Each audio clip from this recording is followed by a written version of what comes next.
სუვერენიტეტი მხოლოდ მაშინ, უпростоოდ მაშინ არის გახსენებული, როდესაც ეს სუვერენიტეტი გვინდა რაღაცნაირად დავიცვათ დასავლური სამყაროსგან.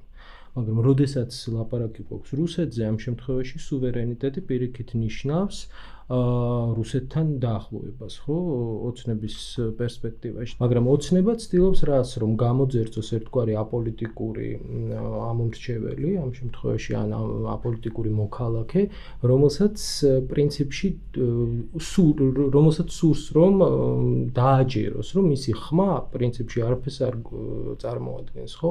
ანუ მისი ხმა, მისი პროტესტი, მისი რაიმე ტიპის შეხედულება არაფერს შეცვლის აი ამ დიდ გეოპოლიტიკურ თამაშში. შესაბამისად, გეოპოლიტიკის როგორც მეთოდის გამოყენება გარდა აი ამ ტრისხატის კონსტრუირებისა ეხმარება ყოველთვის აი ჩვენაერი მცირე ავტორიტარული სახელმწიფოს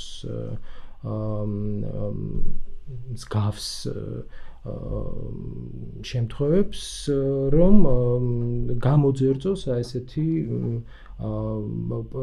ანუ პროტესტის და ხმის არ მქონე მოქალაქე, ხო, რომელიც მას დაეხმარება შემდგომი ავტორიტარიზმის გამყარებაში.